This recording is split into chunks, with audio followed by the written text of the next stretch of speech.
We all knew old Ignatius as a quiet and gentle man, who spent his life in Castlecote for 80 years and 10. A most obliging neighbour when you'd need a helping hand, and everything he had in life was earned from the land. His frame was like a willow, he was more than 6 feet tall, and they say that as a young man he was brilliant with a ball.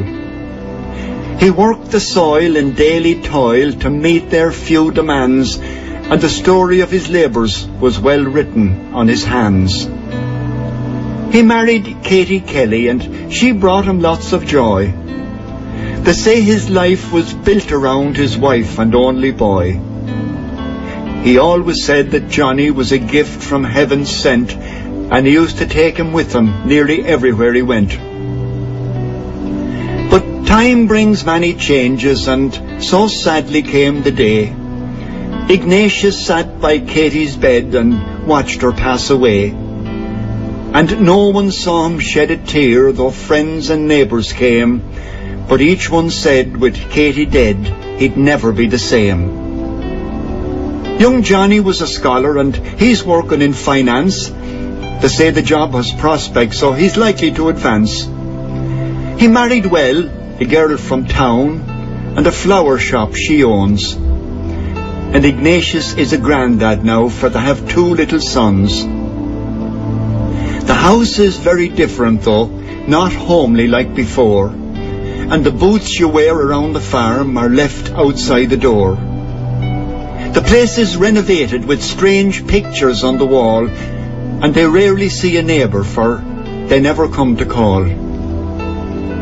Ignatius has stopped working now, his limbs are stiff and sore, but sometimes if the day is fine, he walks outside the door.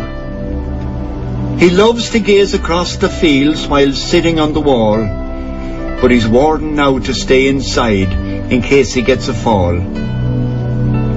His hands are very shaky when he takes the fork and knife, and the mess he makes at dinner annoys Johnny and his wife. He drops his plate an odd time. Oh, the children think it's fun, but their mother muttered sternly that something must be done. I'd love to bring my golfing friends to visit for a treat, but that old man's an embarrassment when we sit down to eat.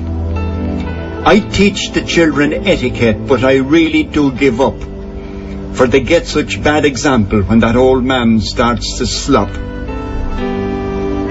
They considered all the options, and then both of them agreed to buy a big round wooden dish to give Granddaddy's feed. They'd leave him in the corner. Oh, sure, he won't mind at all, and we won't be embarrassed if our friends should come to call. Ignatius never once complained, he let them have their way. He takes his dish at dinner time and slops away. But the children keep on asking and creating quite a fuss. Oh, Mammy, why can't Grandad have his dinner here with us? One day when Johnny came from work, the boys were in the shed. Their mother had been calling them. It's time they were in bed. Bring in those boys at once, she said. They're out there for an hour. It's really past their bedtime, and they both must have a shower. Well, Johnny tiptoed to the shed as quietly as he could, and there he saw his darling boys with one big chunk of wood. Now, what are you guys up to?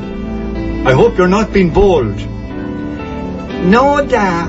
We're trying to make a dish for you to feed you when you're old.